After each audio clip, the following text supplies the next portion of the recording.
Thank you. കർത്താവിന് നന്ദിയോടെ സ്തോത്രം ചെയ്യുന്നു. അപ്പോസ്തല പ്രവർത്തികളുടെ പുസ്തകത്തിന്റെ നമ്മുടെ പഠനം ഇന്ന് നമ്മുടെ ലാസ്റ്റ് സെഷനാണ്. കഴിഞ്ഞ ദിവസം നമ്മുടെ പൗലോസിന്റെ അറസ്റ്റ്, അതിനുശേഷം തന്നെ കൈസരിയയിലേക്ക് കൊണ്ടുപോകുന്ന ആ ഒരു കാര്യമാണ് നമ്മൾ ചിന്തിച്ചത്. 24-ാം അധ്യായം മുതൽ 26-ാം അധ്യായം വരെ 24-ാം അധ്യായം മുതൽ 26-ാം അധ്യായം വരെ പൗലോസിന്റെ 5 പ്രതിവാദം കാണും, 5 പ്രസംഗങ്ങൾ കാണും. തന്റെ സാക്ഷ്യമായിട്ടും തന്റെ ഭാഗം വിശദീകരിക്കുവാൻ തനിക്ക് അവസരം ലഭിച്ചു. അങ്ങനെ 5 പ്രതിവാദങ്ങൾ നമുക്ക് 24, 25, 26 അധ്യായങ്ങളിൽ കാണും. അതിൽ 24-ാം അധ്യായത്തിൽ ഫെലിക്സിന്റെ മുമ്പാകെയുള്ള വിസ്താരം, 25-ാം അധ്യായത്തിൽ ഫെസ്തോസിന്റെ മുമ്പിലുള്ള വിസ്താരം, 26-ാം അധ്യായത്തിൽ അഗ്രിപ്പ രാജാവിന് മുമ്പിലുള്ള. അപ്പൊ ഒരു അധ്യായത്തിൽ തന്നെ 1ഉം 2ഉം പ്രതിവാദങ്ങൾ താൻ പറയുന്നു. അപ്പോൾ അങ്ങനെ തന്നെ 26-ാം അധ്യായത്തിന്റെ അവസാനം നാം വായിക്കുന്നത്, ഈ മനുഷ്യൻ മരണത്തിനോ ചങ്ങലയ്ക്കോ യോഗ്യമായതൊന്നും ചെയ്തിട്ടില്ല എന്ന് തമ്മിൽ പറഞ്ഞു. അപ്പോൾ അവസാനം വന്നപ്പോൾ അഗ്രിപ്പ രാജാവും ഫെസ്തോസും തമ്മിൽ പറയുകയാണ്, ഇദ്ദേഹം യാതൊരു കുറ്റവും ചെയ്തിട്ടില്ല, അതുകൊണ്ട് ഈ മനുഷ്യൻ മരണത്തിന് യോഗ്യനല്ല, ചങ്ങലയിടാൻ യോഗ്യനല്ല, അതുകൊണ്ട് ഇദ്ദേഹത്തെ വെറുതെ വിടണമെന്നുണ്ട്. പക്ഷേ അദ്ദേഹം കൈസരെ അഭയം ചൊല്ലിയിരിക്കുന്നത് കൊണ്ട് മേൽക്കോടതിയിലേക്ക്, അല്ലെങ്കിൽ സീസറിന്റെ അടുക്കിലേക്ക്, റോമിലേക്ക് തന്നെ അയക്കേണ്ടതുണ്ട്, അല്ലായിരുന്നുവെങ്കിൽ വെറുതെ വിടാമായിരുന്നു എന്ന് പറഞ്ഞു. അപ്പോൾ ഈ 5 വിസ്താര സമയങ്ങളിലും ഇവർക്ക് യാതൊരു വിധമായ കുറ്റവും, മതപരമായിട്ടോ രാഷ്ട്രീയമായിട്ടോ ഉള്ള യാതൊരു കുറ്റവും പൗലോസിന്റെ മേൽ കാണുവാൻ കഴിഞ്ഞില്ല. അത് മാത്രം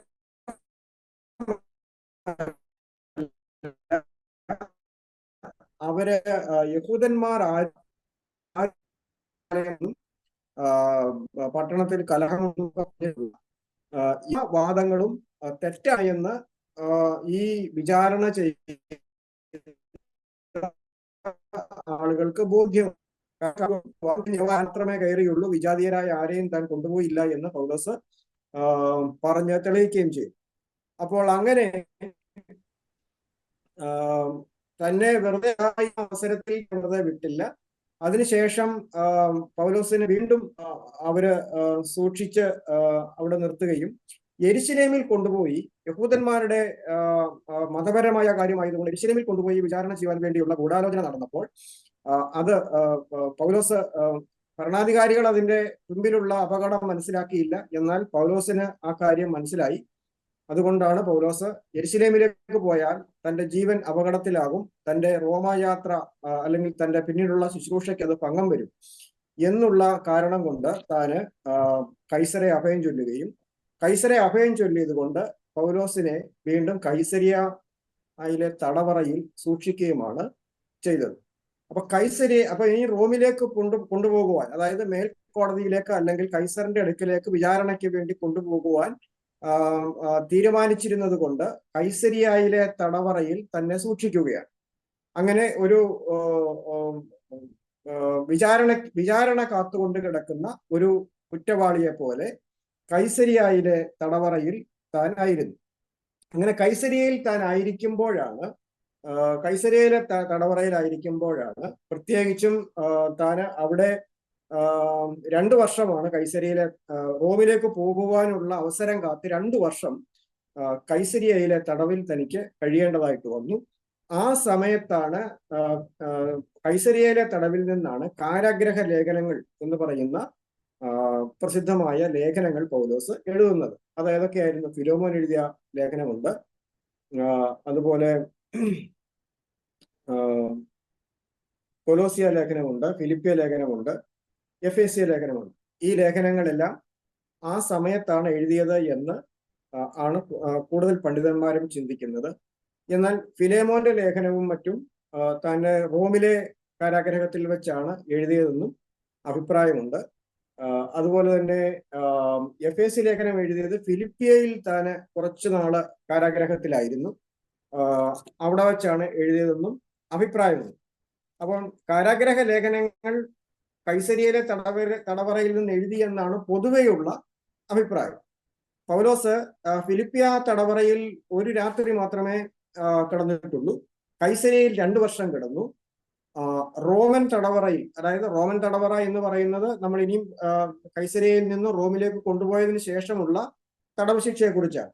അത് യഥാർത്ഥത്തിൽ ഒരു ഓപ്പൺ അറസ്റ്റ് ആയിരുന്നു. അതായത് തനിക്ക് സ്വതന്ത്രമായിട്ട് വീട്ടിൽ താമസിക്കാമെന്ന രീതിയിലുള്ള ഒരു ഓപ്പൺ അറസ്റ്റ് ആയിരുന്നു, വീട്ടുതടങ്കലായിരുന്നു. അതുകൊണ്ട് ആ സമയത്ത് താൻ 2 വർഷം അവിടെ ഉണ്ടായിരുന്നു. ആ 2 വർഷം താൻ അവിടെ താമസിച്ചു എന്ന് പറഞ്ഞുകൊണ്ടാണ് അപ്പോസ്തലന്മാരുടെ പ്രവർത്തികളുടെ പുസ്തകത്തിന്റെ ചരിത്രം ലൂക്കോസ് അവസാനിപ്പിക്കുന്നത്.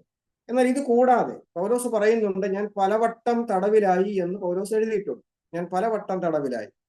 അപ്പം ഈ പറഞ്ഞ 3 തടവ് കൂടാതെ തന്നെ പൗലോസിന് മറ്റ് ചില ഹ്രസ്വകാല തടവുകളും ഉണ്ടായിട്ടുണ്ട്.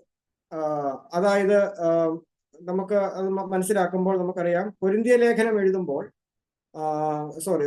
റോമർക്ക് ലേഖനം എഴുതുമ്പോൾ കൊരിന്തിൽ വെച്ചാണ് എഴുതുന്നത്. ആ സമയത്ത് അന്ത്രോനിക്കോസിനെയും യൂനിയാവിനെയും സഹബദ്ധന്മാർ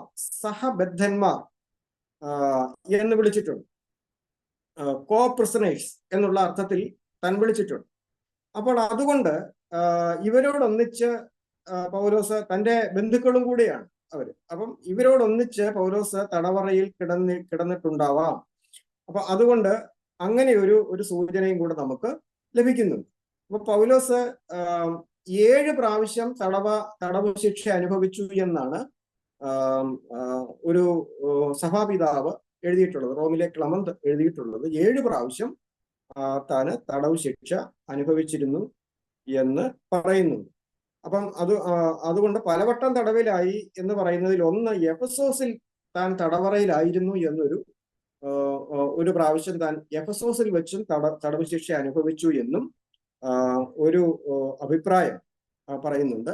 അതുകൊണ്ട് കാരാഗ്രഹ ലേഖനങ്ങളായ എഫേസ്യ ലേഖനം, അതുപോലെ ഫിലിപ്പിയ ലേഖനം, കൊലോസ്യ ലേഖനം, ഫിലേമോൻ എഴുതിയ ലേഖനം, ഈ ലേഖനങ്ങളെല്ലാം ഒരു പക്ഷെങ്കിൽ ഒരു തടവറയിൽ നിന്നായിരിക്കത്തില്ല, എങ്കിലും താൻ തടവുകാരനായിരിക്കുമ്പോഴാണ് ഈ ലേഖനങ്ങളെല്ലാം എഴുതിയത്. അത് ഒന്നുകിൽ കൈസരിയയിലെ തടവറയിൽ, അല്ലെങ്കിൽ റോമിലെ ഓപ്പൺ അറസ്റ്റിൽ. അപ്പൊ അങ്ങനെ നമ്മൾ മനസ്സിലാക്കിയാൽ മതി. കാരണം പണ്ഡിതന്മാര്, ചരിത്രകാരന്മാര് ഇത് പല രീതിയിലാണ് ഇതിനെക്കുറിച്ച് വിശദീകരിക്കുന്നത്. അപ്പൊ നമുക്ക് ഇതിനെക്കുറിച്ച് വ്യക്തമായ ധാരണ നമുക്ക് തിരുവെഴുത്തുകളിൽ നിന്ന്, ലൂക്കോസിന്റെ സുവിശേഷത്തിൽ നിന്ന് ലഭിക്കുന്നില്ല. എന്നാൽ ചില ലേഖനങ്ങൾ, കാരാഗ്രഹ ലേഖനങ്ങളിൽ ചിലത് തീർച്ചയായിട്ടും താൻ റോമിൽ നിന്ന് എഴുതിയിട്ടുണ്ട്. കാരണം ഫിലേമോൻ റോമിലായിരുന്നു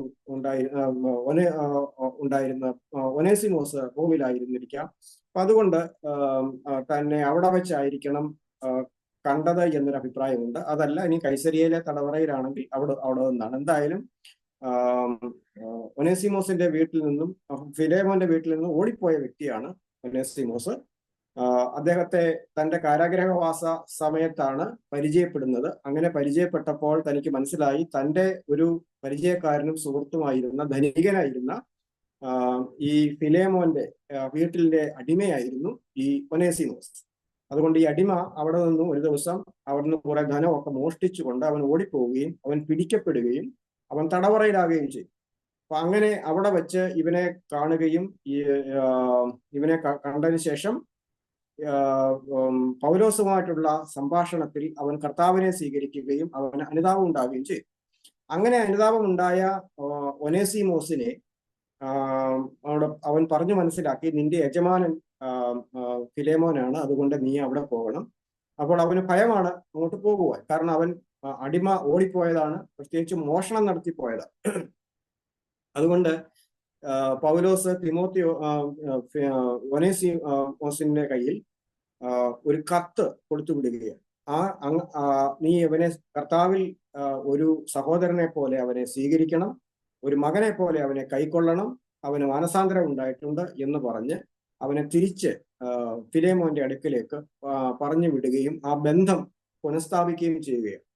അപ്പൊ ആ ഒരു ലേഖനത്തിൽ പോലും ദൈവശാസ്ത്രീയതയും ക്രിസ്തീയ സ്നേഹവും ആത്മീയ സന്ദേശവും എല്ലാം ഉൾപ്പെടുത്തിക്കൊണ്ടാണ് പൗലോസ് ആ ലേഖനം എഴുതിയത്. അതും ദൈവശാസ്ത്രീയമായ ഒരു ലേഖനമാണ്, വ്യക്തിപരമായ ലേഖനമാണെങ്കിലും അത് സഭയ്ക്ക് പൊതുവെ അത് സന്ദേശം നൽകുന്നതായതുകൊണ്ടാണ് സഭാപിതാക്കന്മാർ അതും ആ പുസ്തകത്തെയും നമുക്ക് കാനോനികമായിട്ട് അംഗീകരിച്ചിട്ടുള്ളത് എന്ന് നമുക്ക് മനസ്സിലാക്കുവാൻ കഴിയും. അപ്പോൾ ഇത് അപ്പോൾ ഒരു ഏഴ് പ്രാവശ്യമെങ്കിലും ഞാൻ തടവിലായിട്ടുണ്ട്. പിന്നെ തനിക്ക് കാരാഗ്രഹത്തിൽ വെച്ച് താന് ഈ കാരാഗ്രഹ ലേഖനങ്ങൾ എഴുതി എന്നും നമുക്ക് മനസ്സിലാക്കുവാൻ കഴിയും. 27-ാം അധ്യായം ആരംഭിക്കുമ്പോൾ പൗലോസിന്റെ യാത്ര ആരംഭിക്കുകയാണ്. പൗലോസിനെ 2 വർഷം കൈസരയിൽ സൂക്ഷിച്ചതിന് ശേഷം 2 വർഷം കൈസരയിൽ സൂക്ഷിച്ചതിന് ശേഷം റോമിലേക്ക്, ഇറ്റലിയിലേക്ക് പോകണം എന്ന് കൽപ്പനയായപ്പോൾ 27-ന്റെ 1-ാം വാക്യം, ഞങ്ങൾ കപ്പൽ കയറി ഇറ്റലിയിലേക്ക് പോകണം എന്ന് കൽപ്പനയായപ്പോൾ പൗലോസിനെയും മറ്റു ചില തടവുകാരെയും ഔഗസ്ത്യ പട്ടാളത്തിലെ ശതാധിപനായ യൂലിയോസിനെ ഏൽപ്പിച്ചു. അപ്പൊ ഈ തടവുകാരെ കൊണ്ടുപോകണം. എവിടെ കൊണ്ടുപോകണം? ഇറ്റലിയിലേക്ക് കൊണ്ടുപോകണം. ഇറ്റലിയിൽ കൊണ്ടുപോയ ശേഷം റോമിൽ അവിടെ പാർപ്പിച്ച ശേഷമായിട്ട് ഓരോരുത്തരെയും വിചാരണ ചെയ്തു വേണം അവരുടെ ശിക്ഷ ഉറപ്പാക്കുവാൻ. അപ്പൊ അതുകൊണ്ട് ആ കപ്പലിൽ അവര് പോവുകയാണ്. ഈ യാത്രയ്ക്ക് വേണ്ടി കൈസരിയിൽ നിന്ന് മാത്രമുള്ളവരാണോ എന്നറിയില്ല, പക്ഷെങ്കിൽ മറ്റുള്ള തടവുകാരാണ് അതിനകത്തുള്ളത്. അപ്പോൾ അവിടേക്ക് പോകുന്ന ആളുകൾ പൗലോസ്, ലൂക്കോസ് എന്നിവരോടൊപ്പം മറ്റ് ഈ ഉദ്യോഗസ്ഥന്മാരും പട്ടാളത്തിലെ ശതാധിപനും യൂലിയോസും അവനോട് കൂടെയുള്ള ആളുകളും കൂടെ ചേർത്ത് 276 പേരുള്ള ഒരു സംഘമാണ് പോകുന്നത്. 276 പേരുള്ള ഒരു സംഘമാണ് പോകുന്നത്. അപ്പൊ ഇത് ഏകദേശം AD 58-ലാണ്. AD 58-ലായിരിക്കണമെന്നാണ് പ്രധാനമായിട്ടും നമ്മൾ ചരിത്രകാരന്മാർ പറയുന്നത്. എന്നാൽ 58 എന്നുള്ളത് 60 എന്നൊക്കെ പറയുന്നവരുണ്ട്, 62 എന്നൊക്കെ പറയുന്നവരുണ്ട്. അപ്പൊ നമ്മളുടെ ഡേറ്റ് എന്തായാലും നമ്മളിപ്പോൾ അത് തീർച്ചപ്പെടുത്തേണ്ട ആവശ്യമില്ലെങ്കിലും ഏകദേശം ഒരു കാലഘട്ടമാണ് നമ്മൾ പറയുന്നത്. അപ്പൊ ഇത് ഏകദേശം ഫാൾ സീസൺ അല്ലെങ്കിൽ വസന്തകാലത്തിന്റെ ലക്ഷണം കാണിക്കുന്ന ഇല കൊഴിയുന്ന കാലം. ഇല കൊഴിയുന്ന കാലം പ്രത്യേകിച്ച് ജൂലൈ, ഓഗസ്റ്റ്, സെപ്റ്റംബർ ഈ 3 മാസങ്ങൾ, ജൂലൈ, ഓഗസ്റ്റ്, സെപ്റ്റംബർ ഈ 3 മാസങ്ങളിലാണ് ഇല പൊഴിയുന്ന കാലം അല്ലെങ്കിൽ ഫാൾ സീസൺ എന്ന് പറയുന്നത്. അപ്പൊ അതുകൊണ്ട് ആ സമയത്ത് ആണ് പൗലോസിന്റെ ഈ യാത്രയ്ക്കുള്ള ഒരു ഉത്തരവ് ഉണ്ടാകുന്നത്. അപ്പോൾ ഈ യാത്ര ആരംഭിക്കുന്നു പ്രത്യേകിച്ചും സെപ്റ്റംബർ മുതൽ നവംബർ വരെയുള്ള, സെപ്റ്റംബർ എന്ന് പറയുമ്പോഴത്തേക്കും ആ കാലഘട്ടത്തിന്റെ അവസാനമായി, ഫാളിന്റെ അവസാനമായി. പക്ഷേ സെപ്റ്റംബർ മാസം മുതൽ നവംബർ വരെയുള്ള കപ്പൽ യാത്ര എന്ന് പറയുന്നത് വളരെയധികം ബുദ്ധിമുട്ടുള്ളതാണ്. പ്രത്യേകിച്ചും കടൽ പ്രക്ഷുബ്ധമാകുന്ന കാലമാണ്. കാറ്റ് വേണ്ട രീതിയിൽ അവർക്ക് കാറ്റ് ലഭിക്കത്തില്ല. അപ്പോൾ അങ്ങനെയുള്ള ഒരു പ്രതിസന്ധി മുമ്പിലുണ്ട്. അതുകൊണ്ട് ഇവർക്ക് നേരത്തെ തന്നെ എത്താൻ കഴിയുമോ എന്നുള്ള സംശയമുണ്ടായിരുന്നു. എങ്കിലും ആ സമയത്ത് അവർ യാത്ര ആരംഭിക്കുകയാണ്. യൂലിയാസ് ആണ് ഇവരുടെ ലീഡറായിട്ട് ഇവരെ കൊണ്ടുപോകുന്ന ഓഗസ്ത്യോസ് പട്ടാളത്തിന്റെ ഉദ്യോഗസ്ഥൻ. അവര് ഈ തടവുകാരെയും കൊണ്ട് പട്ടാളത്തിന്റെ കാവലിൽ തന്നെ റോമിലേക്ക് കൊണ്ടുപോവുകയാണ്.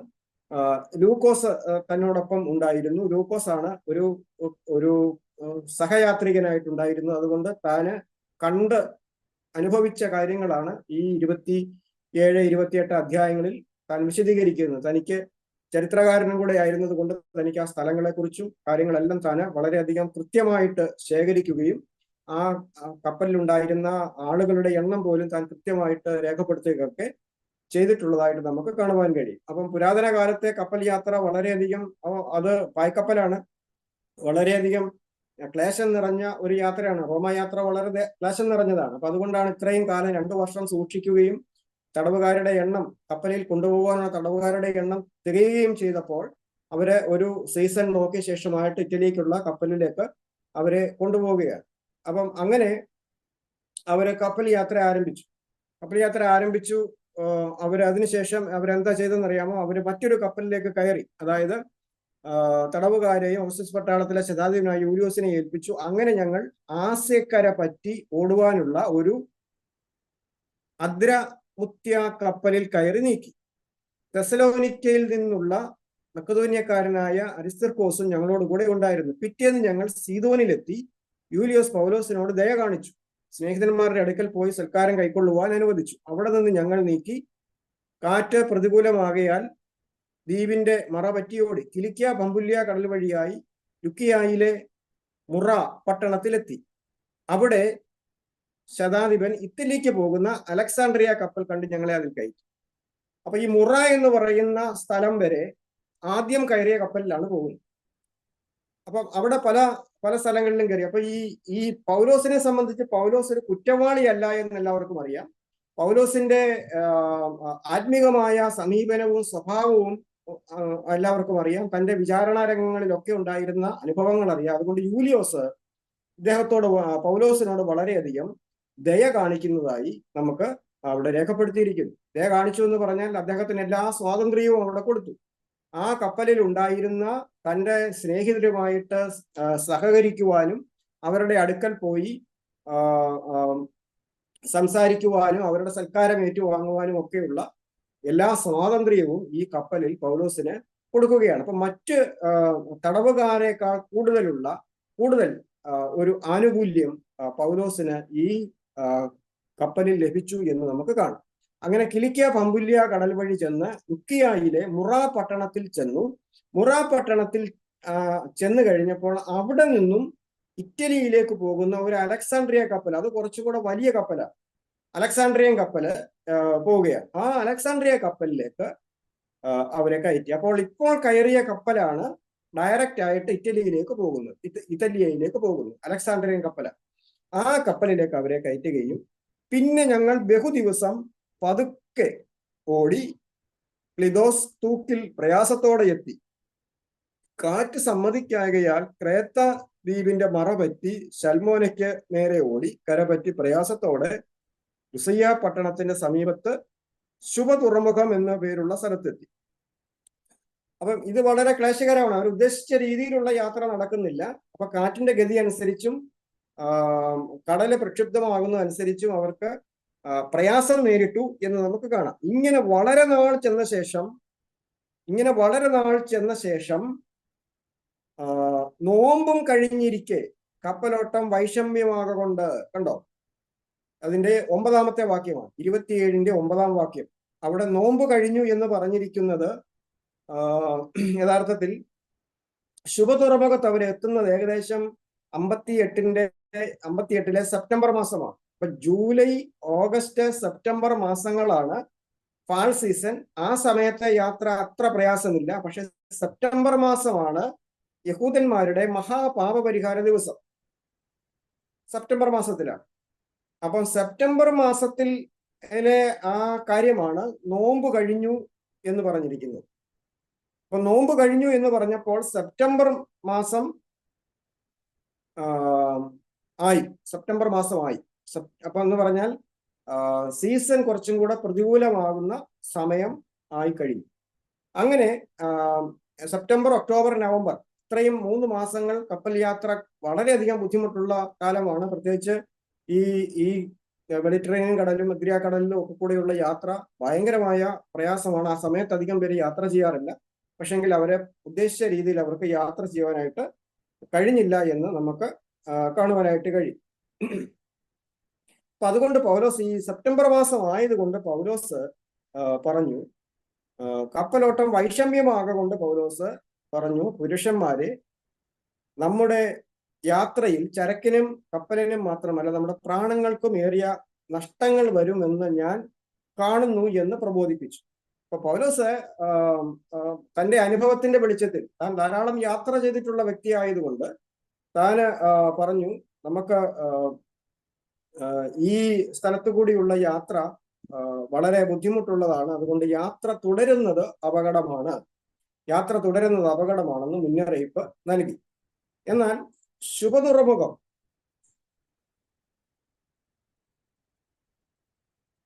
അവിടെ പറഞ്ഞിരിക്കുന്ന കാര്യം എന്താണ്? അങ്ങനെ പറഞ്ഞെങ്കിലും ശതാധിപൻ പൗലോസ് പറഞ്ഞതിനേക്കാൾ മാലൂമിയുടെ വാക്ക് വിശ്വസിച്ചു. മാലൂമിയുടെ കപ്പലുടമസ്ഥന്റെയും വാക്ക് അധികം വിശ്വസിച്ച ശേഷം ആ തുറമുഖം ശീതകാലം കഴിപ്പാൻ തക്കതല്ലായകയാൽ അവിടെ നിന്ന് നീക്കി തെക്ക് പടിഞ്ഞാറായും വടക്ക് പടിഞ്ഞാറായും തുറന്നു കിടക്കുന്ന ഫൊനീഷ്യ എന്ന ക്രേത്ത തുറമുഖത്ത് കഴിവുണ്ടെങ്കിൽ ചെന്ന് ശീതകാലം കഴിക്കണമെന്ന് മിക്ക പേരും ആലോചന പറഞ്ഞു. അപ്പം ഇത് ഇപ്പൊ തണുപ്പിന്റെ സീസൺ അവിടെ ആരംഭിക്കുകയാണ്. അപ്പൊ അതുകൊണ്ട് ആ സമയത്തിന് മുമ്പേ അവർക്ക് ക്രേത്ത തുറമുഖത്ത് എത്തണം എന്നുള്ള ചിന്തയിൽ അവർ പൗലോസിന്റെ വാക്ക് അധികം വില കൊടുക്കാതെ മാലൂമിയുടെയും കപ്പലുടമയുടെയും വാക്ക് കേട്ടുകൊണ്ട് അവർ വീണ്ടും യാത്ര ആരംഭിക്കുന്നതായിട്ട് നമുക്ക് കാണാൻ കഴിയും. ആ സമയത്താണ് അപ്രതീക്ഷിതമായി തെക്കൻ കാറ്റ് മന്ദമായി ഉതുകയാൽ കാര്യം സാധിച്ചു എന്ന് തോന്നി. അപ്പൊ ആ സമയത്ത് ഒരു തെക്കൻ കാറ്റ് അവർക്ക് കിട്ടി. അപ്പൊ അവർക്ക് കപ്പലോടാം എന്നുള്ള ഒരു ചിന്ത അവർക്ക് തോന്നിയെങ്കിലും അവിടെ നിന്ന് നങ്കൂരമെടുത്ത് ക്രേത്ത ദ്വീപിനെ മറപറ്റിയോടി. അല്പം കഴിഞ്ഞപ്പോൾ അവരുടെ കപ്പലിന് വിരോധമായി ഈശാനമൂലൻ എന്ന കൊടുങ്കാറ്റ് അടിക്കുന്നു. ഈശാനമൂലൻ എന്ന കൊടുങ്കാറ്റ് അടിക്കുന്നു. കപ്പൽ കാറ്റിന്റെ നേരെ നിൽപ്പാൻ കഴിയാതെ വണ്ണം കുടുങ്ങുകയാൽ ഞങ്ങൾ കൈവിട്ട് അങ്ങനെ പാറിപ്പോയി. ക്ലൗദ എന്ന ചെറിയ ദ്വീപിന്റെ മറപറ്റി ഓടിയിട്ട് പ്രയാസത്തോടെ തോണി കൈവശമാക്കി. അത് വലിച്ചു കയറ്റിയിട്ട് അവർ കപ്പൽ ചുറ്റിക്കെട്ടിയും മറ്റും ഉറപ്പുവരുത്തി. പിന്നീട് അവര് ആ പ്രതികൂലമായതുകൊണ്ട് അവരുടെ കയ്യിലുണ്ടായിരുന്ന എല്ലാ സാധന സാമഗ്രികളും എല്ലാം അവർ പുറത്തു കളയുന്നു. ചരക്ക പുറത്തു കളഞ്ഞു. 3 നാൾ അവർ സ്വന്തം കയ്യാൽ കപ്പൽ കോപ്പും കടലിലിട്ട് കളഞ്ഞു. വളരെ നാളായിട്ട് സൂര്യനെയോ നക്ഷത്രങ്ങളെയോ കാണാതെയും വല്ലാത്ത കൊടുങ്കാറ്റ് അടിച്ചുകൊണ്ട് ഇരിക്കയാൽ ഞങ്ങൾ രക്ഷപ്പെടുമെന്നുള്ള ആശയൊക്കെയും അറ്റുപോയി. ഇപ്പോൾ ഈ 276 പേരും കടലിൽ നഷ്ടപ്പെട്ടു പോകും എന്നുള്ള ചിന്ത അവരെ ഭരിച്ചു. അത്രമാത്രം കടല് പ്രക്ഷുബ്ധമായി. അവർക്ക് യാത്ര വളരെയധികം ദുർഘടമായി വന്നു. ഈശാനമൂലന്റെ കാറ്റ് വന്ന് അവർ മുഴുവനും നശിച്ചു പോകും എന്നുള്ള ഒരു ചിന്ത അവരെ വന്നു. അവർ വളരെ പട്ടിണി കിടന്ന ശേഷം അവർക്ക് കഴിക്കാൻ തോന്നുന്നില്ല. കാരണം അത്രമാത്രം ഈ അലക്സാണ്ട്രിയൻ കപ്പല് പ്രയാസപ്പെടുകയാണ്. അപ്പോൾ പൗലോസ് അവരോട് പറഞ്ഞു, പുരുഷന്മാരെ, എന്റെ വാക്കനുസരിച്ച് ക്രയത്തിൽ നിന്ന് നീക്കാതെയും ആ കഷ്ടനഷ്ടങ്ങൾ സമ്പാദിക്കാതെയും ഇരിക്കേണ്ടതായിരുന്നു. പൗലോസ് എല്ലാവരെയും വീണ്ടും അവരോട് പറയുകയാണ്, എങ്കിലും ഇപ്പോൾ ധൈര്യത്തോടെ ഇരിപ്പാൻ ഞാൻ നിങ്ങളോട് അപേക്ഷിക്കുന്നു. കപ്പലിനല്ലാതെ നിങ്ങളിൽ ആരുടെയും പ്രാണന് ഹാനി വരികയില്ല. അപ്പൊ പൗലോസ് അത്രയും പേരെ 276 പേരിൽ 275 പേരെയും പൗലോസ് വീണ്ടും ആ പ്രതികൂലത്തിന്റെ നടുവിൽ താൻ അവരെ ധൈര്യപ്പെടുത്തുകയാണ്. നിങ്ങൾ അവിടെ നിന്ന് കപ്പൽ നീക്കേണ്ടതല്ലായിരുന്നു, എന്നാൽ ഇപ്പോൾ നിങ്ങൾ ഭാരപ്പെട്ട് നിങ്ങൾ മരണം കാത്തിരിക്കുന്നു. എന്നാൽ നിങ്ങളുടെ പ്രാണന് യാതൊരു ഹാനിയും സംഭവിക്കത്തില്ല. കപ്പലിനല്ലാതെ നിങ്ങളുടെ ആരുടെയും പ്രാണന് യാതൊരു ഹാനിയും സംഭവിക്കുകയില്ല എന്ന് പൗലോസ് അവരെ പ്രബോധിപ്പിച്ചു. അതിന് കാരണം എന്താണെന്ന് അറിയാമോ? പൗലോസ് പറയുന്നു, എന്റെ ഉടയവനും ഞാൻ സേവിച്ചു വരുന്നവനുമായ ദൈവത്തിന്റെ ദൂതൻ ഈ രാത്രിയിൽ എന്റെ അടുക്കൽ വന്നു. പൗലോസെ, ഭയപ്പെടരുത്, നീ കൈസരുടെ മുമ്പിൽ നിൽക്കേണ്ടതാകുന്നു. അപ്പം ദൈവത്തിന്റെ ഉദ്ദേശമുള്ള ഒരു വ്യക്തി ആ യാത്രയിലുണ്ട്. പൗലോസിനെ കുറിച്ച് ദൈവത്തിന് ഉള്ള ഉദ്ദേശം പൗലോസ് റോമിൽ പോകണം എന്നാണ്. പോകണമെന്ന് മാത്രമല്ല, കൈസരുടെ മുമ്പാകെ നിൽക്കുകയും ചെയ്യണം. അപ്പോൾ ആ ഒരു ദൈവിക ഉദ്ദേശമുള്ള ഒരു വ്യക്തി ആ കപ്പലിലുള്ളത് കൊണ്ട് ആ കപ്പലിലുള്ള മറ്റ് ആർക്കും യാതൊരു ഹാനിയും സംഭവിക്കത്തില്ല. അവരെ സുരക്ഷിതമായിട്ട് ജീവനോടെ അവരുടെ ലക്ഷ്യസ്ഥാനത്ത് എത്തിക്കും. അത് ദൈവത്തിന്റെ ആലോചനയാണ് എന്ന് പൗലോസ് പറയുകയാണ്. നിന്നോടുകൂടെ യാത്ര ചെയ്യുന്നതിനൊക്കെയും ദൈവം നിനക്ക് ദാനം ചെയ്തിരിക്കുന്നു എന്ന് പറഞ്ഞു. അപ്പൊ ദൈവം ഇപ്പോൾ മാലൂമിയുടെ കയ്യിലോ കപ്പലുടമയുടെ കയ്യിലോ ഈ യൂലിയോസിന്റെ കയ്യിലോ ഒന്നുമല്ല ഇത്രയും പേരെ ഇപ്പൊ ഏൽപ്പിച്ചേക്കുന്നത്. ഇപ്പം പട്ടാളക്കാരെയും ഓഗസ്റ്റോസ് കൈസറുടെ ഉദ്യോഗസ്ഥന്മാരെയും അല്ല ഇപ്പോൾ പൗലോസിന്റെ കയ്യിൽ ഏൽപ്പിച്ചേക്കും. അപ്പൊ പൗലോസാണ് ഇപ്പോൾ ഈ യാത്ര യഥാർത്ഥത്തിൽ ദൈവാലോചനയോടെ മുമ്പോട്ട് നയിക്കുന്നത്. അപ്പൊ നോക്കണം, ഒരു ദർശനമുള്ള ഒരു വ്യക്തിയെ പ്രതികൂലത്തിന്റെ നടുവിൽ ദൈവം എത്രമാത്രം ശക്തീകരിക്കുന്നെന്നും എത്രമാത്രം ഉപയോഗിക്കുന്നു എന്നും നമുക്ക് ഈ പൗലോസിന്റെ ഈ വാക്കുകളിലൂടെ കാണുവാൻ കഴിയും. അതുകൊണ്ട് അവരെല്ലാം ധൈര്യപ്പെടുത്തി അതിനുശേഷം പറഞ്ഞു, അങ്ങനെ നമ്മളെല്ലാം അവിടെ ചെന്ന് ചേരുമെന്നുള്ള വാസ്തവമാണെങ്കിലും നാം ഒരു ദ്വീപിന്മേൽ മുട്ടി വീഴേണ്ടതാകുന്നു. ഒരു ദ്വീപിൽ നാം മുട്ടി വീഴും എന്ന് അവരോട് പറഞ്ഞു. അപ്പോൾ അങ്ങനെ അവർ മുമ്പോട്ട് പോയ സമയത്ത് 14-ാം രാത്രി ആയപ്പോൾ ഞങ്ങൾ അദ്രിയാക്കടലിൽ അലയുന്നേരം അർദ്ധരാത്രിയിൽ ഒരു കരയ്ക്ക് സമീപിക്കുന്നു എന്ന് കപ്പൽക്കാർക്ക് തോന്നി. അവർ ഈയം ഇട്ട് 20 മാറെന്ന് കണ്ടു. കുറെ അപ്പുറം പോയിട്ട് വീണ്ടും ഈയം ഇട്ടു 15 മാറെന്ന് കണ്ടു. പാറസ്ഥലങ്ങളിൽ അകപ്പെടും എന്ന് പേടിച്ച് അവർ അമരത്ത് നിന്ന് നങ്കൂരം 4 നങ്കൂരം ഇട്ടു. നേരം വെളുപ്പാൻ ആഗ്രഹിച്ചു കൊണ്ടിരുന്നു. എന്നാൽ കപ്പൽക്കാർ കപ്പൽ വിട്ട് ഓടിപ്പോകുവാൻ വിചാരിച്ച് അണയത്ത് നിന്ന് നങ്കൂരം ഇടുവാൻ പോകുന്നു എന്നുള്ള ഭാവത്തിൽ തോണി ഇറക്കി. അപ്പം ഇത് നമ്മൾ ഓർക്കണം, ഇവിടെ കടലിന്റെ നടുക്കാണ്, പായ്ക്കപ്പലാണ്, കടല് പ്രക്ഷുബ്ധമാണ്, കാലാവസ്ഥ പ്രതികൂലമാണ്. പ്രകൃതിയുടെ വെളിച്ചമല്ലാതെ അവരുടെ കൈവശം മറ്റ് വെളിച്ചമാർഗങ്ങളൊന്നുമില്ല. അവരുടെ കയ്യിലുണ്ടായിരുന്ന സാധനങ്ങളെല്ലാം അവർ നേരത്തെ തന്നെ എറിഞ്ഞു കളഞ്ഞു. പലരും പട്ടിണിയിലാണ്, അവർക്ക് ഭക്ഷിപ്പാനില്ല. അപ്പൊ ഇങ്ങനെയുള്ള ഒരു വലിയ സാഹചര്യത്തിൽ ഈ കപ്പലിന്റെ ഉദ്യോഗസ്ഥന്മാര് കപ്പൽക്കാർ കപ്പൽ വിട്ട് ഓടിപ്പോകുവാൻ വിചാരിച്ചു. എന്നിട്ട് അവര് അണിയത്ത് നിന്ന് നങ്കൂരം ഇടുവാൻ പോകുന്നു എന്നുള്ള ഭാവത്തിൽ തോണി കടലിൽ ഇറക്കി. അപ്പോൾ അവർ രക്ഷപ്പെടാൻ പോവുകയാണ്. കാരണം അവർക്ക് ഈ തടവ് പുള്ളികളെയും കൊണ്ട് റോമിലെത്തുവാൻ കഴിയുമെന്ന് അവർക്ക് വിശ്വാസമില്ല. അവരുടെ പ്രതീക്ഷ അസ്തമിച്ചു.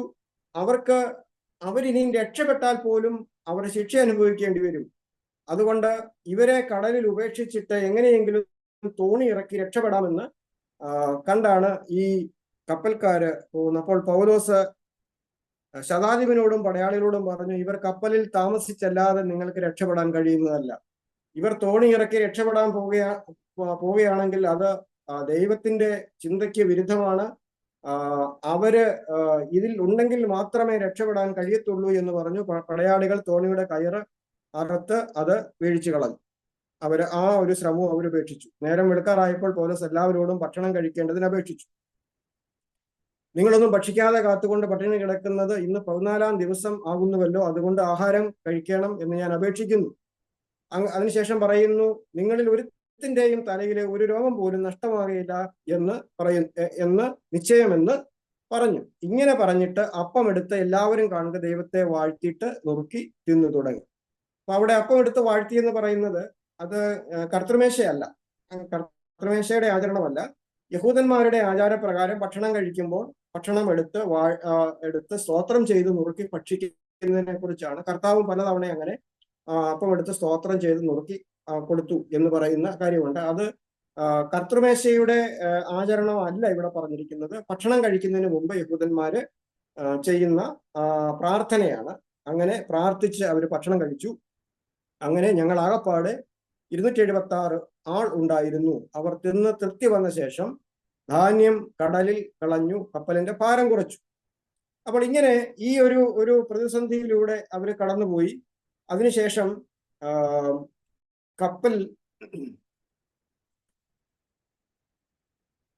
അപകടത്തിൽപ്പെടുകയാണ്.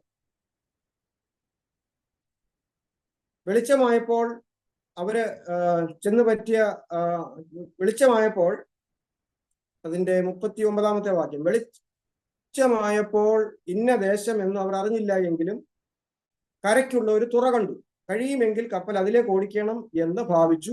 നങ്കൂരം അറുത്ത് കടലിൽ വിട്ടു. ചുക്കാന്റെ കെട്ടും അഴിച്ച് പെരുമ്പായി കാറ്റുമായി കൊടുത്ത് കരയ്ക്ക് നേരെ ഓടി. ഇരുകടൽ കൂടിയ ഒരു സ്ഥലത്തിന്മേൽ ചെന്ന് കയറുകയാൽ കപ്പൽ അടിഞ്ഞു, അണിയം ഉറച്ചു, ഇളക്കമില്ലാതെയായി. അമരം തിരയുടെ കേമത്താൽ ഉടഞ്ഞുപോയി. അപ്പോൾ അതാണ് നമ്മൾ ഒരു ദ്വീപിൽ അടിച്ചു വീഴേണ്ടതാകുന്നു, തകർന്നു പോകേണ്ടതാകുന്നു എന്ന് പറഞ്ഞ കാര്യം അവിടെ സംഭവിക്കുക. തടവുകാരിൽ ആരും നീന്തിപ്പോകാതിരിക്കാൻ അവരെ കൊല്ലണമെന്ന് പടയാളികൾ ആലോചിച്ചു. അപ്പൊ പടയാളികൾക്ക് അടുത്ത ഒരു പ്രശ്നം, ഇപ്പൊ കപ്പൽ അവരുടെ എന്ന് ഉറച്ചോ, അവരെങ്ങോട്ടും പോകുന്നില്ല. അപ്പം ഇവരെല്ലാവരും ഓടി രക്ഷപ്പെടാതിരിക്കണം. അതിനുവേണ്ടി ഇവരെ എന്ത് ചെയ്യണം? തടവുകാരെ എല്ലാം കൊല്ലുവാൻ പടയാളികൾ തീരുമാനിച്ചു. ശതാധിപനോ പൗലോസിനെ രക്ഷിപ്പാൻ ഇച്ഛിച്ചിട്ട് അവരുടെ താല്പര്യം തടുത്തു. അപ്പോൾ ഇപ്പോഴത്തെ ഈ പ്രതികൂലം കൂടി വന്നപ്പോൾ, പ്രയാസം കൂടി വന്നപ്പോൾ പടയാളികൾ ചിന്തിക്കുകയാണ് എല്ലാ തടവുകാരെയും കൊല്ലുക. കാരണം അവരെ ഒരല്പം ഇടം കിട്ടിയാൽ അവരിനി രക്ഷപ്പെട്ടു പോകും. അതുകൊണ്ട് തടവുകാരെ മുഴുവനും കൊല്ലുക. തടവുകാരെ മുഴുവനും കൊല്ലുക എന്ന് പറയുമ്പോൾ പൗലോസിനെയും കൊല്ലേണ്ടി വരും. അപ്പോൾ ഇത് ശതാധിപൻ കേട്ടിട്ട് പൗലോസിനെ രക്ഷിപ്പാൻ ഇച്ഛിച്ചിട്ട് അവരുടെ താല്പര്യത്തെ തടുത്തു. നീന്തുവാൻ കഴിയുന്നവർ ആദ്യമായി ചാടി കരയ്ക്ക് പറ്റുവാനും ശേഷമുള്ളവരെ പലകകളിലും കപ്പലിന്റെ ഖണ്ഡങ്ങളിലുമായി എത്തുവാനും കൽപ്പിച്ചു. ഇങ്ങനെ എല്ലാവരും കരയിലെത്തി രക്ഷപ്പെടുവാൻ സംഗതി പോയി. അപ്പോൾ എല്ലാവരെയും അവിടെയുള്ള കരയിലേക്ക് പ്രവേശിക്കുവാനുള്ള സാഹചര്യം ഉണ്ടായി. അപ്പോൾ ഇത് രണ്ടാം തവണ എല്ലാവരെയും കൊല്ലുവാനുള്ള, എല്ലാവരെയും നശിപ്പിച്ചു കളയുവാനുള്ള ഒരു ആലോചന ഉണ്ടായപ്പോൾ പൗലോസിനെ വിചാരിച്ച് ആ ആലോചനയെ ശതാധിപൻ തടയുന്നു. അപ്പൊ അവിടെയും നമുക്ക് കാണുവാൻ കഴിയും, പൗലോസ് എന്ന് പറഞ്ഞാൽ ആരാണ്? പൗലോസ് ദൈവത്തിന്റെ അപ്പോസ്തലനാണ്, ഒരു വലിയ ശുശ്രൂഷകനാണ്. അപ്പൊ കർത്താവ് വിളിച്ചു വേർതിരിച്ച ഒരു നിയോഗവും ദൗത്യവുമുള്ള ഒരു മഹാനായ ദൈവദാസനെ വിചാരിച്ച് 275 അല്ലെങ്കിൽ ആ കൂട്ടത്തിലുണ്ടായിരുന്ന തടവുകാരുടെ മുഴുവൻ ജീവനും രക്ഷിക്കുകയാണ്. അപ്പോൾ ഇവിടെ നാം കാണുന്നത് ഒരു ദൈവഭക്തന്റെ സമൂഹത്തിലുള്ള സ്വാധീനമാണ്. അവർ കുറ്റവാളികളാണെങ്കിൽ പോലും ആ ദൈവഭൃത്യന്റെ സാന്നിധ്യം, അദ്ദേഹത്തിന്മേലുള്ള ശുശ്രൂഷയുടെ നിയോഗം മറ്റുള്ളവരെ കൂടെ ജീവനോടെ രക്ഷിക്കുന്ന ഒരു അനുഭവത്തിലേക്ക് വരുന്നു. അവര് മെലീത്ത എന്ന് പറയുന്ന ദ്വീപിലാണ് അവർ ചെന്നെത്തിയത്. മെലീത്ത എന്നുള്ള ദ്വീപിൽ അവർ ചെന്നെത്തി. അവിടെ അസാധാരണപ്പെട്ടതായ ആളുകൾ അവിടെ ഉണ്ടായിരുന്നു. അവർ ബർബരന്മാർ. ഞങ്ങൾക്ക് അസാധാരണ ദയ കാണിച്ച് മഴയും ശീതവും നിമിത്തം തീ കൂട്ടി ഞങ്ങളെ ഒക്കെയും കൈക്കൊണ്ടു. അപ്പൊ അവിടെ വെച്ചാണ് അവര് തീ കായ്ഞ്ഞുകൊണ്ടിരുന്നപ്പോൾ പൗലോസിന്റെ കയ്യിൽ അണല് ചുറ്റുകയും, അവര് വളരെയധികം പ്രാകൃതമായ വിശ്വാസങ്ങളുള്ള ആളുകളാണ്, ബർബരന്മാരാണ്, അപരിഷ്കൃതരാണ്, അപ്പം ഗോത്രങ്ങളാണ്. അപ്പൊ അതുകൊണ്ട് അവര് പറഞ്ഞു, ഇത്രയും കഷ്ടങ്ങൾ ഉണ്ടായിട്ടും നീതിദേവി ഇവനെ കൈവിട്ടില്ലല്ലോ, ഇവനെ വീണ്ടും ശിക്ഷിക്കുകയാണല്ലോ, അണലി ചുറ്റിയത് അതുകൊണ്ടാണ് എന്ന് പറയുകയും പൗലോസ് അതിനെ കുടഞ്ഞു കളയുകയും ചെയ്തപ്പോൾ അവര് പെട്ടെന്ന് അവരുടെ വിധം മാറി. അവര് പറഞ്ഞു, ഇത് ദേവന്മാര് വന്നിരിക്കുകയാണ് എന്ന് പറഞ്ഞ്. കാരണം അങ്ങനെ ഒരാൾ രക്ഷപ്പെടാൻ സാധ്യതയില്ല, അണലി ചുറ്റിക്കഴിഞ്ഞാൽ പിന്നെ രക്ഷപ്പെടാൻ സാധ്യതയില്ല. പക്ഷെങ്കിൽ അത്ഭുതകരമായ രക്ഷപ്പെട്ടു കഴിഞ്ഞപ്പോൾ അവരെ ദേവന്മാരെന്ന് പറഞ്ഞു, അവരെ ആദരിക്കുവാനായിട്ട് തുടങ്ങി. അവരപ്പോൾ പറഞ്ഞു, സഹോദരന്മാരെ, നിങ്ങളെ പോലെ മനുഷ്യരാണ്, ഞങ്ങളെ ആരാധിക്കരുത്, ജീവനുള്ള ദൈവത്തെയാണ് നിങ്ങൾ ആരാധിക്കേണ്ടത് എന്ന് പറയുന്നതായിട്ട് നമുക്ക് കാണുവാൻ കഴിയും. അതിനുശേഷം ആ ദ്വീപിലുണ്ടായിരുന്ന ഒരു പ്രമാണി, ദ്വീപ് പ്രമാണി, അതിന്റെ ഒരു വലിയ മനുഷ്യനാണ് പുബ്ലിയോസ്. ആ പുബ്ലിയോസിന് എൻ്റെ അപ്പൻ പനിയും അതിസാരവും പിടിച്ച് കിടപ്പിലായിരുന്നു. പൗലോസ് അവന്റെ അടുക്കൽ അകത്തിയെന്ന് പ്രാർത്ഥിച്ചു, അവരുടെ മേൽ കൈവച്ച് സൗഖ്യം വരുത്തി. അപ്പൊ തടവുകാരനായി യാത്ര ചെയ്യുമ്പോഴും കഷ്ടങ്ങളും നഷ്ടങ്ങളും അനുഭവിക്കുമ്പോഴും തന്റെ ശുശ്രൂഷയ്ക്ക് യാതൊരു ഭംഗവും വന്നിരുന്നില്ല, കൃപാവരങ്ങൾക്ക് യാതൊരു ക്ഷീണവും സംഭവിക്കുന്നില്ല. അവിടെ ചെന്ന് ആ മനുഷ്യനെ പ്രാർത്ഥിച്ച് സൗഖ്യമാക്കുന്നു. ഇത് സംഭവിച്ച ശേഷം മറ്റു ദീനക്കാരെയും പ്രാർത്ഥിച്ച് സൗഖ്യമാക്കുന്നു. അവര് എല്ലാവരും, ആ ദ്വീപുകാരെല്ലാം ഒരുപാട് സമ്മാനങ്ങൾ, ഭക്ഷണം കഴിക്കാനും യാത്രയിൽ കൊണ്ടുപോകാനുമുള്ള എല്ലാ കാര്യങ്ങളും അവർക്ക് കൊടുത്ത് അവരെ യാത്ര അയച്ചു. ഒരുപക്ഷെ അവിടെ ഉണ്ടായിരുന്ന ഒരുപാട് ആളുകൾ രക്ഷിക്കപ്പെട്ട് കാണും, കർത്താവിനെ സ്വീകരിച്ചു കാണും. അതിനുശേഷം 3 മാസം കഴിഞ്ഞ് ആ ദ്വീപിൽ ശീതകാലം കഴിഞ്ഞു കിടന്നിരുന്ന അശ്വിനി ചിഹ്നമുള്ള അലക്സാണ്ട്രിയ കപ്പലിൽ ഞങ്ങൾ പുറപ്പെട്ടു. അപ്പൊ ഈ കപ്പൽ മൊത്തം നശിച്ചുപോയി. രണ്ടാമത് കയറിയ കപ്പൽ മുഴുവനും നശിച്ചുപോയി. കൈ ശൂന്യമായിട്ട് നിൽക്കുകയാണ്. ഇപ്പൊ 2-3 മാസം ആ ദ്വീപിൽ കഴിയേണ്ടി വന്നു. ആ ദ്വീപവാസികളാണ് ഇവർക്ക് ഭക്ഷണം കൊടുത്തതും ഇവരെ സ്വീകരിച്ചതും. അങ്ങനെ അവരെ അവിടെ സ്വീകരിക്കാനും ഭക്ഷണം കൊടുക്കാനും ഒക്കെ തയ്യാറായത് എന്തുകൊണ്ടാണ്? പൗലോസ് എന്ന് പറയുന്ന മനുഷ്യന്റെ ശുശ്രൂഷയാണ്. പൗലോസ് എന്ന് പറയുന്ന മനുഷ്യനിലുള്ള ദൈവകൃപയാണ്. അവനിൽ വ്യാപരിച്ച ദൈവശക്തിയാണ്. അത് അവരനുഭവിച്ചത് കൊണ്ട് അവർക്ക് ആവശ്യമുള്ളതെല്ലാം അവർക്ക് കൊടുത്ത് അവരെ അവിടെ സംരക്ഷിച്ചു. അതിനുശേഷം അശ്വിനി കപ്പലിൽ കയറി. അതും അലക്സാണ്ട്രിയൻ കപ്പലാണ്. കപ്പലിൽ കയറി ഒരു യാത്രയായി. സുറക്കൂസയിൽ കരയിറങ്ങി 3 നാൾ പാർത്തു. അപ്പൊ ഇപ്പൊ പോകുന്ന സ്ഥലങ്ങളിലൊക്കെ ഇടയ്ക്കിടയ്ക്ക് കരയിൽ ഇറങ്ങി താമസിക്കുന്നുണ്ട്. അവിടെ ഒന്നും റെഗ്യോനിലെത്തി തെക്കൻ കാറ്റ് അടിച്ചതിനാൽ പിറ്റേന്ന് പുത്യോലിയിൽ എത്തി അവിടെ സഹോദരന്മാരെ കണ്ടു. അപ്പോൾ ഈ ചെല്ലുന്ന സ്ഥലങ്ങളിലൊക്കെ സഭകളും ശിഷ്യന്മാരും അല്ലെങ്കിൽ വിശ്വാസ സമൂഹവും ഉള്ള സ്ഥലങ്ങളിലൊക്കെ ഉള്ള ആളുകൾ വന്ന് ഈ പൗലോസിന്റെ യാത്രയെക്കുറിച്ച് അവർക്ക് അറിയാമായിരുന്നു. റോമിലുള്ളവർക്ക് അറിയാമായിരുന്നു പൗലോസ് യാത്ര ചെയ്തിട്ടുണ്ടെന്ന്. ഈ പോകുന്ന സ്ഥലങ്ങളിലുള്ള ആളുകളൊക്കെ സഹോദരന്മാരൊക്കെ അവിടെ വന്നു. അപ്പോൾ ഇവർ 2-3 ദിവസം അവിടെ പാർക്കുമ്പോൾ ആ തുറമുഖത്ത് കപ്പൽ അടുത്ത് കഴിയുമ്പോൾ അവർക്ക് അവിടെ താമസിക്കാം. അതുകൊണ്ട് സഹോദരന്മാർ ചിലരൊക്കെ വിളിച്ചുകൊണ്ട് പോയി അവരുടെ അടുക്കലൊക്കെ കൊണ്ട് താമസിപ്പിച്ചു. കാരണം അതിന് യൂലിയോസ് വളരെയധികം അനുകൂലമായിരുന്നു. സഹോദരന്മാരോട് കൂട്ടായ്മ ആചരിക്കാനൊക്കെ അനുകൂലമായിരുന്നു. അങ്ങനെ ഏകദേശം AD 60 പിന്നെ ഞങ്ങൾ റോമയിൽ എത്തി. അപ്പോൾ ഇത്രയും കഷ്ടം സഹിച്ചുള്ള യാത്രയിലൂടെയാണ് യാത്ര സഹിച്ചാണ് പൗലോസ് റോമിൽ എത്തുന്നത്. റോമിൽ പൗലോസ് എത്തിയപ്പോൾ ഏകദേശം റോമിൽ നിന്ന് അവരെ എത്തിയ അപ്യപുരം എന്ന് പറയുന്ന സ്ഥലത്തേക്ക് 40 കിലോമീറ്റർ ദൂരമാണ് റോമിൽ നിന്നുള്ളത്. അതുപോലെ ത്രിമണ്ഡപം എന്ന് പറയുന്ന ആ സ്ഥലത്തേക്ക് വരുക 30 കിലോമീറ്ററും. അപ്പം അവിടെ അപ്യപുരവും ത്രിമണ്ഡപവും വരെ പിന്നെ സഹോദരന്മാർ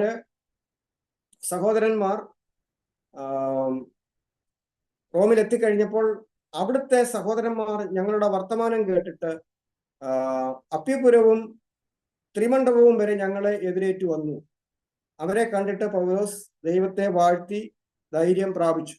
അപ്പൊ റോമർക്ക് പണ്ട് പൊരുത്തിൽ നിന്ന് ലേഖനം എഴുതിയല്ലോ. ആ സമയത്ത് പൗലോസ് പറഞ്ഞതായിരുന്നു, എനിക്ക് നിങ്ങളുടെ അടുക്കൽ വരുവാൻ ആഗ്രഹമുണ്ട്. ഞാൻ അവിടെ വന്ന ശേഷം സ്പെയിനിലേക്കും കൂടെ പോയി കർത്താവിന്റെ വേല ചെയ്യണമെന്നാണ് എൻ്റെ ആഗ്രഹം. അതുകൊണ്ട് വേഗത്തിൽ നിങ്ങളുടെ അടുക്കൽ വരുവാൻ ഞാൻ ആഗ്രഹിക്കുന്നു എന്ന് പറഞ്ഞാണ് പൗലോസ് റോമർക്ക് ലേഖനം എഴുതുന്നത്. അപ്പൊ ആ ലേഖനം കൊണ്ട് പോയ ഫേബ ഇപ്പോൾ ക്രെങ്കരയ സഭയിലെ ഫേബ ഇപ്പോൾ റോമിലുണ്ട്. അതുപോലെ അക്കിലാവും പ്രിസ്കില്ലയും ഇപ്പോൾ റോമിലെ സഭയിലുണ്ട്. അതുപോലെ റോമിൽ മറ്റു പല സഭകളും അവിടെയുണ്ട്. അപ്പൊ ആ സഹോദരന്മാരും എല്ലാം ഇപ്പോൾ 10-30-40 കിലോമീറ്റർ യാത്ര ചെയ്ത് ത്രിമണ്ഡപം വരെ എത്തി പൗലോസിനെ കാണുകയും ഏറെ നാളായിട്ട് അവരെ കാണുവാൻ ആഗ്രഹിച്ചിരുന്ന പൗലോസ് അവരെ കണ്ടപ്പോൾ വളരെയധികം സന്തോഷിക്കുകയും ദൈവത്തെ മഹത്വപ്പെടുത്തുകയും ചെയ്യുന്നതായിട്ട് നമുക്ക് കാണുവാനായിട്ട് കഴിയും. 3 ദിവസം കഴിഞ്ഞിട്ട് അവൻ യഹൂദന്മാരിൽ പ്രധാനികളായവരെ വിളിപ്പിച്ചു. അവർ വന്നുകൂടിയപ്പോൾ അവരോട് പറഞ്ഞത്. അപ്പോൾ റോമിൽ ചെന്ന് കഴിഞ്ഞ് ഇവർ കുറച്ചും കൂടെ സ്വാതന്ത്ര്യമുണ്ട്. ഇവരെ പൗലോസിനെയും കൂട്ടരെയും ഒക്കെ കുറച്ചും കൂടെ സ്വാതന്ത്ര്യത്തോടു കൂടി അവരുടെ സഹോദരന്മാരുടെ അടുക്കലേക്കൊക്കെ പോകുവാനും മറ്റുള്ളവരെ കാണുവാനും ഒക്കെയുള്ള ഒരു സ്വാതന്ത്ര്യം കൊടുത്തു. അങ്ങനെ അവിടെ ഉണ്ടായിരുന്ന യഹൂദ പ്രമാണികളെ എല്ലാം പൗലോസ് വിളിച്ചുകൂട്ടി. അത് അതിൽ കൂടെയെങ്കിലും സന്ദേശം കൊടുത്തിട്ട് അവിടെ ഉണ്ടായിരുന്ന സിനഗോഗിന്റെ ഉടമസ്ഥരെയും അന്നത്തെ അവിടെ ഉണ്ടായിരുന്ന എല്ലാ യഹൂദ പ്രമാണികളെയും വിളിച്ചുകൂട്ടിയ ശേഷം പറഞ്ഞു, ഞാൻ യെരുശലേമിൽ ബദ്ധനായിട്ട് വന്നിരിക്കുന്നത് നമ്മുടെ പിതാക്കന്മാരുടെ ആചാരങ്ങൾക്ക് വിരുദ്ധമായിട്ട് ഒന്നും ചെയ്തിട്ടല്ല, മരണയോഗ്യമായതൊന്നും ഞാൻ ചെയ്തിട്ടില്ല എന്ന് അവർ വിസ്തരിച്ചപ്പോൾ കണ്ടതാണ്. എന്നാൽ അവർക്ക് എന്നെ വിട്ടയപ്പാൻ അവർക്ക് മനസ്സായിരുന്നു. എന്നാൽ യഹൂദന്മാർ പറകയാൽ ഞാൻ കൈസരെ അഭയം ചൊല്ലി. അതുകൊണ്ടാണ് എനിക്ക് ഇത്രയും ദൂരം യാത്ര ചെയ്ത് തടവുകാരനായിട്ട് ഞാൻ ഇവിടേക്ക് വന്നത് എന്ന് പറഞ്ഞു. അപ്പൊ എന്റെ ജാതിയുടെ നേരെ അന്യായം ബോധിപ്പിക്കാൻ എനിക്ക് യാതൊന്നും ഉണ്ടായിട്ടില്ല. അപ്പം താൻ പറയുന്നത്, ഞാൻ എൻ്റെ ജാതിയെ ദുഷിച്ചിട്ടില്ല, അതുകൊണ്ട് അങ്ങനെ ഒരു കാര്യവും എന്റെ നേരെ ഉണ്ടായിട്ടില്ല. ഇത് ഹേതുവായി ഞാൻ നിങ്ങളെ വിളിപ്പിച്ചു. ഇസ്രയേലിന്റെ പ്രത്യാശ നിമിത്തമാകുന്നു ഞാൻ ഈ ചങ്ങല ചുമക്കുന്നത്. നമ്മുടെ പിതാക്കന്മാർ കാത്തിരുന്ന കർത്താവിന്റെ രാജ്യത്തെക്കുറിച്ചും ഭാവി കാല പ്രത്യാശയെക്കുറിച്ചുമുള്ള സുവിശേഷത്തിന് വേണ്ടിയാണ് ഞാൻ ഈ കഷ്ടം സഹിക്കുന്നത്. അവർ അവനോട്, നിന്റെ സംഗതി യഹൂദയിൽ നിന്ന് ഞങ്ങൾക്ക് എഴുത്തു വരികയോ സഹോദരന്മാരിൽ ആരും വന്ന് നിന്നെ കൊണ്ട് യാതൊരു ദോഷവും പറയുകയോ ചെയ്തിട്ടില്ല. അപ്പം നീ യെരൂശലേമിൽ നിന്ന് റോമിലേക്ക് പോരുമ്പോൾ, കൈസരിയിൽ നിന്ന് റോമിലേക്ക് പോരുമ്പോൾ അവിടെ നിന്നുള്ള ആ ഒരു മനുഷ്യൻ പോലും നിന്നെക്കുറിച്ച് യാതൊരു കുറ്റവും ഞങ്ങളെ എഴുതി അറിയിച്ചിട്ടില്ല, നിന്നെക്കുറിച്ചുള്ള ഒരു പരാതിയും ഞങ്ങൾക്ക് കിട്ടിയിട്ടില്ല എന്ന് അവർ പറഞ്ഞു. എങ്കിലും മതഭേദത്തിന് എല്ലായിടത്തും വിരോധം പറയുന്നു എന്ന് ഞങ്ങൾ അറിയുന്നു. അപ്പൊ നീ പ്രസംഗിക്കുന്ന ഈ മതഭേദം, അപ്പൊ അവിടെ ക്രിസ്ത്യാനിറ്റിയെ മതഭേദം, സെക്ട് എന്നാണ് പറഞ്ഞിരിക്കുന്നത്. അപ്പം അന്ന് ക്രിസ്തീയ സഭ ഓർഗനൈസ്ഡ് ആയിട്ടില്ല, യഹൂദ മതത്തിന്റെ ഒരു വിഭാഗമായിട്ടാണ് അവരും കരുതിയിരുന്നത്. അതുകൊണ്ടാണ് ഈ മതഭേദം എന്ന് പറഞ്ഞിരിക്കുന്നത്. അപ്പം ഈ മാർഗക്കാർ എന്ന് പറഞ്ഞിട്ടുണ്ട് ഒരു ഭാഗത്ത്, ഇവിടെ മതഭേദം എന്ന് പറഞ്ഞിട്ടുണ്ട്. അപ്പൊ ഈ മതഭേദം എല്ലായിടത്തും വിരോധം പറയുന്നു എന്ന് ഞങ്ങൾ അറിയുന്നു. അതുകൊണ്ട് നിന്റെ മതം ഇന്നത് എന്ന് നീ തന്നെ പറഞ്ഞു കേൾപ്പാൻ ഞങ്ങൾ ആഗ്രഹിക്കുന്നു. നീ എന്തുവാണ് പഠിപ്പിക്കുന്നതെന്ന് ഞങ്ങൾക്ക് അറിയാൻ ആഗ്രഹമുണ്ടെന്ന് പറഞ്ഞു. അങ്ങനെ ഒരു ദിവസം നിശ്ചയിച്ചിട്ട് പലരും അവന്റെ പാർപ്പിടത്തിൽ അവന്റെ അടുക്കൽ വന്ന് അവരോട് ദൈവരാജ്യത്തിന്റെ സാക്ഷ്യം പറഞ്ഞു. മോശയുടെ പ്രമാണവും പ്രവാചക പുസ്തകവും ആധാരമാക്കി യേശുവിനെ അവർക്ക് ബോധം വരുമാറ് രാവിലെ തുടങ്ങി സന്ധ്യ വരെ വാദിച്ചു. അവരെ പറഞ്ഞു. അവൻ പറഞ്ഞത് ചിലർ സമ്മതിച്ചു, ചിലർ വിശ്വസിച്ചില്ല. അവർ തമ്മിൽ യോജിക്കാതെ പിരിഞ്ഞു പോകുമ്പോൾ പൗലോസ് അവരോട് പറഞ്ഞു, നിങ്ങൾ വിശ്വസിക്കുന്നില്ലല്ലോ, കേൾക്കുന്നില്ലല്ലോ എന്ന് തിരുവെഴുത്തുകളിൽ തന്നെ അവരോട് പറയുകയാണ്. ഇങ്ങനെ പരിശുദ്ധാത്മാവ് യശയ്യാപ്രവാചനം മുഖാന്തരം നിങ്ങളുടെ പിതാക്കന്മാരോട് പറഞ്ഞിരിക്കുന്നത് ശരി തന്നെ. ആകയാൽ ദൈവം തന്റെ രക്ഷ ഈ ജാതികൾക്ക് അയച്ചിരിക്കുന്നു. നിങ്ങൾ ഇപ്പോഴും വിശ്വസിക്കുവാൻ തയ്യാറായിട്ടില്ല. അതുകൊണ്ട് ദൈവം ഈ രക്ഷയെ ജാതികൾക്ക് അയച്ചിരിക്കുന്നു, അവർ കേൾക്കുമെന്ന് പറഞ്ഞു. അതിനുശേഷമാണ് അവർ കൂലിക്ക് വാങ്ങിയ വീട്ടിൽ 2 സംവത്സരം മുഴുവനും പാർത്തു.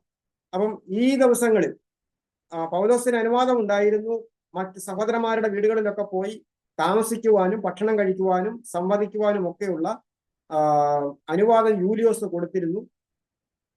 മറ്റ് തടവുകാരെയൊക്കെ അവരുടെ കുറ്റകൃത്യം അനുസരിച്ച് തടവറകളിലേക്ക് കൊണ്ടുപോയി.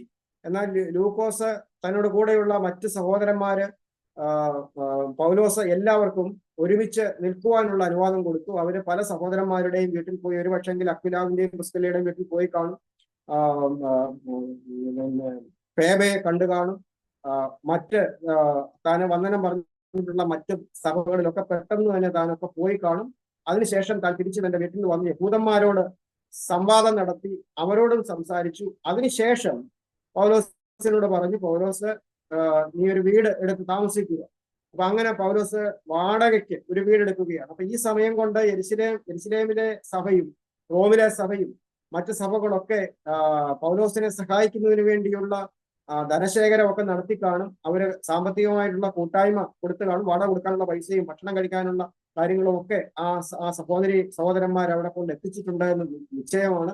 എങ്കിലും ഇത്രയും വലിയ ഒരു ശുശ്രൂഷ, ഇത്രയും മക്കതോന്യയിലും ഏഷ്യ മൈനറിലും സിറിയാദേശങ്ങളിലും എല്ലാം സഞ്ചരിച്ച് ഇത്രമാത്രം സഭകൾ സ്ഥാപിക്കുകയും ഇത്രമാത്രം പ്രബോധിപ്പിക്കുകയും ഇത്രമാത്രം യാത്രകൾ നടത്തുകയും ചെയ്ത അതിശ്രേഷ്ഠനായ അപ്പോസ്തലന് അവസാനം വിശ്വാസികൾ കൊടുക്കുന്ന ആ ഒരു ഒരു ഒരു ദൈവികമായ നന്മകൾ കൊണ്ട് വാടക കൊടുത്ത് കൂലിക്ക് വാങ്ങിയ ഒരു വീട്ടിൽ അവസാനമായി താൻ താമസിക്കുകയാണ്. അപ്പൊ തന്നോട് കൂടെ ഉണ്ടായിരുന്ന പല ആളുകളും തന്നെ വിട്ടുപോയി. റോമിലൊക്കെ ഉണ്ടായിരുന്ന പല ആളുകളും തന്റെ അടുക്കൽ വരുവാൻ തയ്യാറായിരുന്നില്ല എന്ന് നമുക്ക് ചരിത്രകാരന്മാർ പറയുന്നുണ്ട്. എന്നാൽ കുറെ ആളുകളൊക്കെ വന്ന് തന്നെ സഹായിക്കുകയും ബലപ്പെടുത്തുകയും ഒക്കെ ചെയ്യും. അപ്പൊ അങ്ങനെ അവിടെ കൂലിക്ക് വാങ്ങിയ വീട്ടിൽ 2 സംവത്സരം പാർത്തു. 2 സംവത്സരം പാർത്തു. തന്റെ അടുക്കൽ വരുന്നവരെയൊക്കെ, തനിക്ക് പോകാനൊക്കത്തില്ല, കാരണം 2 പടയാളികൾ തന്നോട് കൂടെയുണ്ട്. തന്റെ കൈകാലുകളിൽ ചങ്ങലയുണ്ട്. എന്നാൽ തനിക്ക് വീട്ടിൽ സ്വതന്ത്രമായിട്ട് പാർക്കുവാൻ കഴിയും. അങ്ങനെയുള്ള ഒരവസ്ഥയിലാണ്. ചങ്ങല ധരിച്ചുകൊണ്ടാണ് താൻ ആയിരിക്കുന്നത്. പടയാളികൾ തന്നോട് കൂടെയുണ്ട്. തന്നെ സഹായിക്കുവാനും തന്റെ അടുക്കൽ വരുവാനും ഒക്കെ എല്ലാവർക്കും അനുവാദവുമുണ്ട്. അപ്പൊ അങ്ങനെയുള്ള ഒരു ഓപ്പൺ അറസ്റ്റിൽ 2 വർഷം പൗലോസ് താമസിച്ചു. തന്റെ അടുക്കൽ വരുന്നവരെ പൂർണ്ണ പ്രാഗൽഭ്യത്തോടെ വിഘ്നം കൂടാതെ ദൈവരാജ്യം പ്രസംഗിച്ചു. കർത്താവായ യേശു ക്രിസ്തുവിനെ കുറിച്ച് ഉപദേശിച്ചു എന്ന് നമുക്ക് കാണുക. അത്യന്തം ഭീതിജനകമായ ഒരു യാത്ര. ഒരുപക്ഷെ പൗലോസ് ഈ യാത്രയിൽ പല ആളുകളെയും രക്ഷിച്ചു. തന്നോട് കൂടെ ഉണ്ടായിരുന്നവരുടെ ജീവൻ രക്ഷിച്ചു. ദ്വീപുകാരെ സൗഖ്യമാക്കി. അവിടെ താമസിക്കുന്ന സമയത്തും താന് യഹൂദന്മാരോട് സുവിശേഷം പറഞ്ഞു. അവിടെ വന്നവരോടൊക്കെ വിഘ്നം കൂടാതെ ദൈവരാജ്യത്തെ കുറിച്ച് അറിയിച്ചു. അപ്പോൾ ഇത് തന്റെ മറ്റൊരു സുവിശേഷ യാത്രയായിട്ട് തന്നെ നമുക്ക് ഈ കപ്പൽ യാത്രയും റോമാ യാത്രയും നമുക്ക് കാണുവാൻ കഴിയും. അപ്പൊ അതുകൊണ്ട് ഇത് ഈ യാത്രയിലുള്ള പ്രതികൂലങ്ങളിലൊക്കെ ദൈവം ഇടപെട്ടതും പൗലോസിനെ ദൈവം ഉപയോഗിച്ചതുമൊക്കെ നമുക്ക് വളരെ വ്യക്തമായിട്ട് കാണുവാൻ കഴിയും. അപ്പൊ നമ്മുടെ ജീവിതം ഈ പൗലോസിന്റെ ജീവിതവുമായിട്ട് തട്ടിച്ചു നോക്കുമ്പോൾ ഒന്നുമില്ല എന്ന് നമുക്ക് മനസ്സിലാക്കുവാൻ കഴിയും. നമ്മുടെ കഷ്ടങ്ങളും പ്രയാസങ്ങളും ഒക്കെ നിസാരങ്ങളാണ്.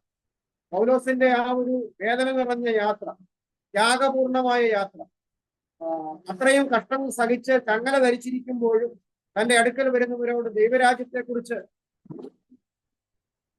പ്രസംഗിക്കുവാനും പഠിപ്പിക്കുവാനും ഒക്കെ തനിക്ക് കഴിഞ്ഞു. അതത്ര ശ്രേഷ്ഠകരമാണ്.